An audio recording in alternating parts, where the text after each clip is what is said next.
Welcome dear students, आप सभी का स्वागत है बोर्ड एग्जाम्स यूट्यूब चैनल पर। तो डियर स्टूडेंट्स, इस वीडियो में हम करने वाले हैं कक्षा 8वीं विषय गणित अर्धवार्षिक परीक्षा 2024-25 का हम पेपर करने वाले हैं, जो आपका 17 दिसंबर को होने वाला है। उसका कंप्लीट पेपर सॉल्यूशन हम इस वीडियो में करने वाले हैं। आपको इस वीडियो को एंड तक वॉच करना है। साथ ही में अगर आपने हमारे यूट्यूब चैनल को अभी तक सब्सक्राइब नहीं किया है तो आप हमारे यूट्यूब चैनल को सब्सक्राइब कर लीजिए, ताकि आने वाले वीडियोज़ की नोटिफिकेशन सबसे पहले आपको मिल जाएगी। ठीक है। राज्य शिक्षा केंद्र मध्य प्रदेश भोपाल अर्धवार्षिक परीक्षा 2024-25 विषय गणित का हम पेपर करने वाले हैं। ठीक है, चलिए देखते हैं। समय आपका 2.5 घंटे रहने वाला है। कक्षा 8वीं का आपका पेपर होने वाला है। सबसे पहला आता है आपका प्रश्न क्रमांक 1 से प्रश्न क्रमांक 5 तक आपके बहुविकल्पीय प्रश्न आते हैं, यानी कि सही विकल्प चुनकर उत्तर आपको लिखना है। प्रत्येक प्रश्न के लिए 1 अंक निर्धारित है। ठीक है, चलिए देखते हैं। प्रश्न 1 है आपका, निम्नलिखित में गुणन के अंतर्गत किस गुणधर्म का उपयोग करेंगे। तो आपकी एक समीकरण दे रखी है, ये -4/5 गुणित 1 बराबर 1 गुणित -4/5 बराबर -4/5। तो इसमें आपके ऑप्शंस क्या क्या दे रखे हैं। ए ऑप्शन है आपका गुणन का क्रम विनिमय, बी ऑप्शन है आपका गुणात्मक तत्समक, सी ऑप्शन है आपका गुणन का सहचार्य और डी ऑप्शन है आपका गुणन का प्रतिलोम। तो क्वेश्चन नंबर 1 में आपका राइट आंसर क्या जाएगा, गुणात्मक तत्समक, यानी कि बी ऑप्शन आपका इस क्वेश्चन का करेक्ट आंसर आ जाएगा। अगला प्रश्न है आपका प्रश्न क्रमांक 2। प्रश्न क्रमांक 2 है आपका, समीकरण 2y बराबर 5y - 21 का हल क्या होगा। तो इसमें आपको y का मान निकालना है। तो किस प्रकार से आप निकालेंगे, 2y को आप इधर ले आएंगे और 21 को आप इधर लेके आएंगे। ठीक है, तो 21 बराबर क्या हो जाएगा, 5y - 2y। ठीक है, 5y में से 2y जाएंगे तो क्या बचेगा, 3y बचेगा। 3 21 के बट्टे में जाएगा और 3 से हम 21 में भाग देंगे तो 7 इस क्वेश्चन का राइट आंसर आएगा। 7 कौन सा ऑप्शन है, 7 आपका सी ऑप्शन है। तो सी ऑप्शन आपका इस क्वेश्चन का राइट आंसर आने वाला है। अगला प्रश्न देखते हैं, सी।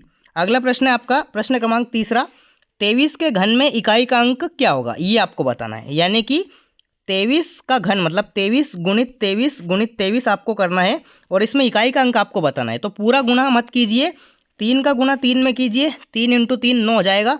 फिर आपको 9 का गुणा 3 में करना है तो 27 हो जाएगा। ठीक है, तो लास्ट का अंक क्या आएगा, 7 आएगा।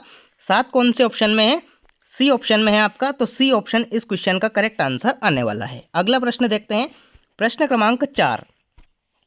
प्रश्न क्रमांक 4 है आपका, 120 का 20% आपको बताना है। तो किस प्रकार से आप करेंगे, 120 का गुणा आपको 20 में करना है और 100 से भाग देना है। ठीक है, ये होता है आपका परसेंट निकालना। 2 जीरो से 2 जीरो कैंसिल हो जाएगी। 12 का गुणा जब हम 2 में करेंगे तो 12 दूनी 24, यानी कि 24 कौन सा ऑप्शन है आपका, बी ऑप्शन आपका इस क्वेश्चन का करेक्ट आंसर आने वाला है। ठीक है, बी ऑप्शन। नेक्स्ट है आपका प्रश्न क्रमांक 5वां। प्रश्न क्रमांक 5वां है आपका, 3 सेंटीमीटर लंबाई वाले घन का पृष्ठीय क्षेत्रफल आपको बताना है। ठीक है, तो ऑप्शंस आपके ए ऑप्शन है आपका 54, बी ऑप्शन है आपका 54 सेंटीमीटर, सी ऑप्शन है आपका 54 सेंटीमीटर स्क्वायर और डी ऑप्शन है आपका 54 सेंटीमीटर क्यूब। तो क्षेत्रफल का मात्रक पे पूरी चीज़ डिपेंड करेगी। आंसर तो आपका 54 4 ऑप्शन में है। क्षेत्रफल का मात्रक क्या होता है, सेंटीमीटर स्क्वायर होता है। तो सी ऑप्शन आपका इस क्वेश्चन का राइट आंसर हो जाएगा। ठीक है, सी ऑप्शन। इस प्रकार से आपके जो बहुविकल्पी प्रश्न है, यानी कि प्रश्न क्रमांक 1 से प्रश्न क्रमांक 5 तक, वो यहाँ पे मैंने आपको कंप्लीट बता दिए हैं। अगला प्रश्न देखते हैं।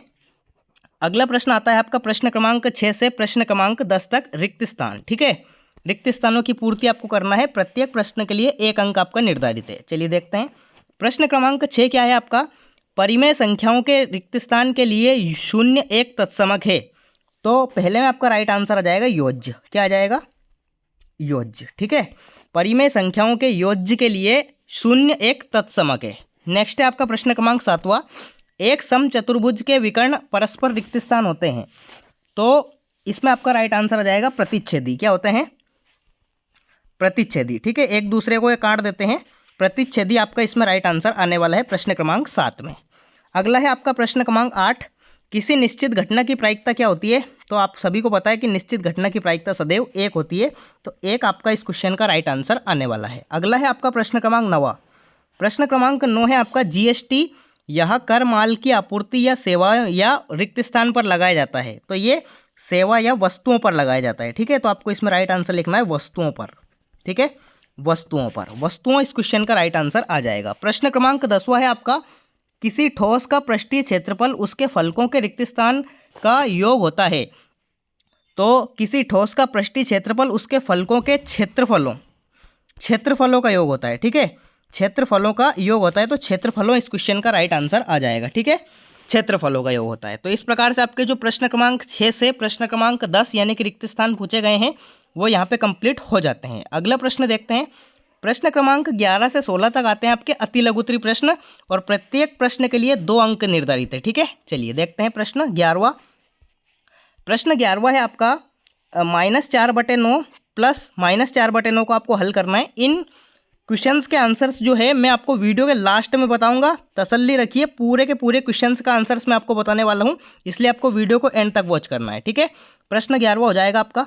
प्रश्न 12वां है आपका व्यंजक 1 + z + z² + z³ रेखिक व्यंजक है या नहीं, और यदि नहीं तो क्यों, आपको कारण भी बताना है। ठीक है, 12वां प्रश्न। अगला है आपका 13वां प्रश्न। 625 का आपको वर्गमूल ज्ञात करना है। ठीक है, 625 का यानी कि अंडर रूट आपको ज्ञात करना है। अगला है आपका 14वां प्रश्न।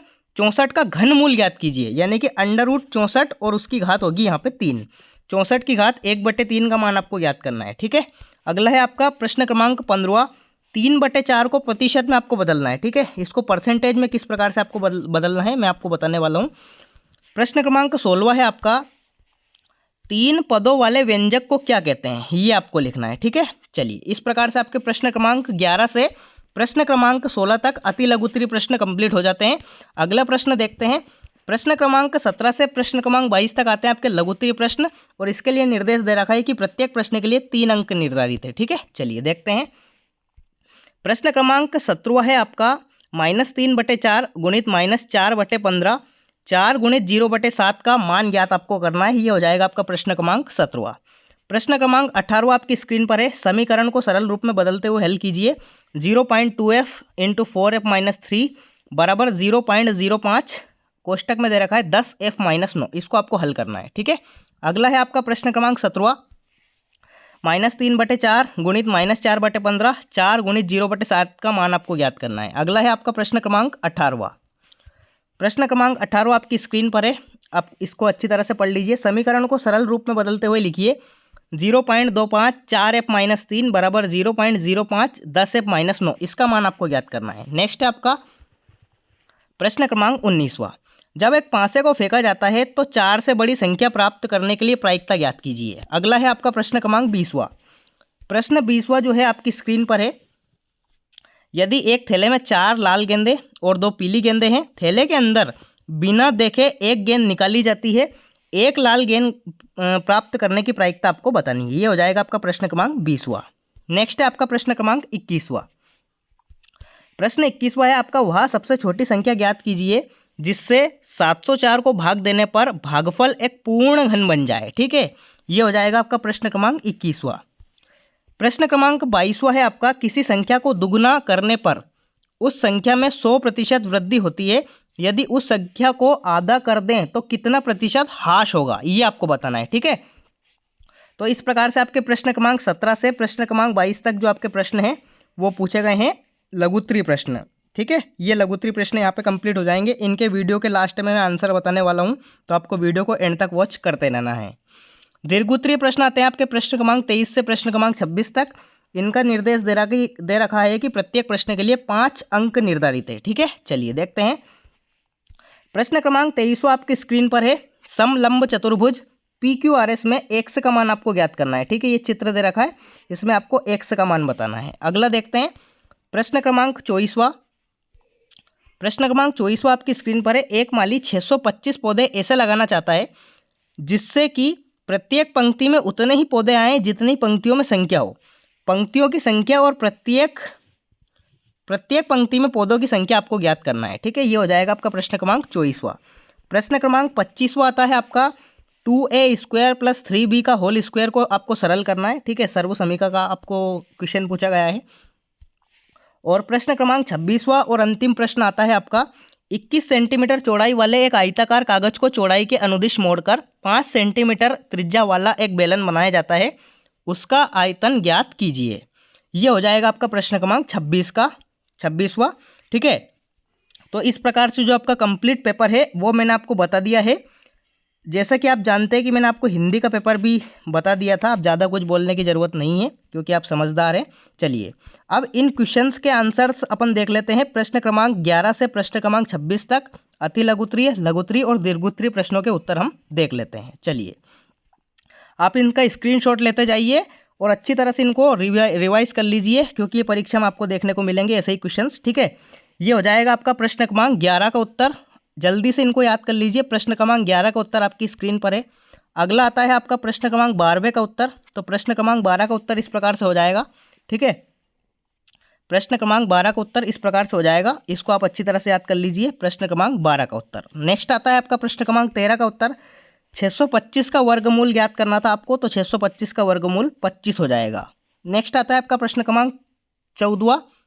64 का घनमूल आपको ज्ञात करना है, तो 64 का घनमूल क्या हो जाएगा, 4 हो जाएगा। अगला है आपका प्रश्न क्रमांक 15वां। 3:4 को प्रतिशत में आपको बदलना है, तो इसको अब जब आप हल करेंगे तो 0.75 आएगा और 0.75 में आप जब 100 का गुना करेंगे तो 75% इस क्वेश्चन का राइट आंसर आने वाला है, ठीक है। ये हो जाएगा आपका प्रश्न क्रमांक 15वां। प्रश्न क्रमांक 16वां आता है आपका। 3 पद वाले व्यंजक को तृतीयक व्यंजक कहते हैं, ठीक है।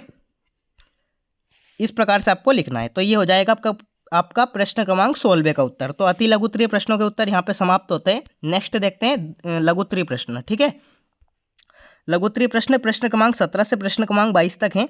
चलिए प्रश्न क्रमांक 17 का जो उत्तर है वो आपकी स्क्रीन पर है, आप इसको अच्छी तरह से याद कर लीजिए, इसका स्क्रीनशॉट ले लीजिए। नेक्स्ट आता है आपका प्रश्न क्रमांक 18वां। थोड़ा सा लॉन्ग है इसलिए इसकी क्वालिटी आप हाई करके देखिए, ठीक है। इसको मैं पूरा जूम आउट कर देता हूँ ताकि आपको पूरा नजर आ जाए। ये हो जाएगा आपका प्रश्न क्रमांक 18वें का उत्तर, ठीक है। इसको आप अच्छी तरह से याद कर लीजिए। नेक्स्ट आता है आपका प्रश्न क्रमांक 19 का उत्तर। प्रायिकता आपको याद करनी थी, तो प्रश्न क्रमांक 19 का जो उत्तर है वो आपकी स्क्रीन पर है, आप इसको अच्छी तरह से याद कर लीजिए। अगला आता है आपका, ये हो जाएगा आपका प्रश्न क्रमांक 19 का उत्तर, आपकी स्क्रीन पर है, आप इसको अच्छी तरह से याद कर लीजिए। प्रश्न क्रमांक 19 का उत्तर। अगला आता है आपका प्रश्न क्रमांक 20 का उत्तर, ठीक है। प्रश्न क्रमांक 20 का उत्तर आपकी स्क्रीन पर है, आप इसको अच्छी तरह से स्क्रीनशॉट लेकर याद कर लीजिए।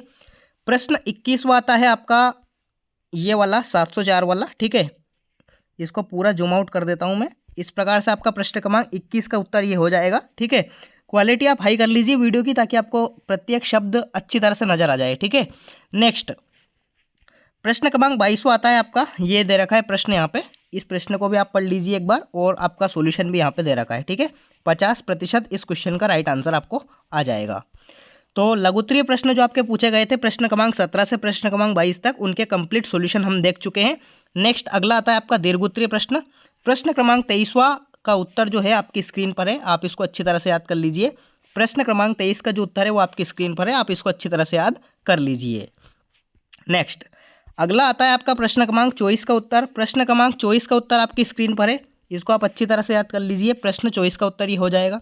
नेक्स्ट प्रश्न क्रमांक 25 का उत्तर आपकी स्क्रीन पर है। 2a² + 3b², आपको ये सर्व समीकरण का उपयोग करके इस क्वेश्चन को सोल्व करना है। ये हो जाएगा आपका प्रश्न क्रमांक 25 का उत्तर। 26वां और अंतिम प्रश्न जो है उसका आंसर आपकी स्क्रीन पर है। ये 3 पेज में मैंने आपको दे दिया है क्योंकि ये थोड़ा सा बड़ा क्वेश्चन है। सबसे पहले आपको निकालना है बेलन का व्यास और त्रिज्या, तो आप इसको देख लीजिए।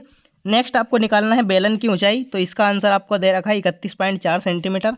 और लास्ट में आपको निकालना था बेलन का आयतन, तो बेलन का आयतन आपका आंसर आ जाएगा 2463.9 घन सेंटीमीटर, ठीक है। इस प्रकार से इसका आंसर आ जाएगा।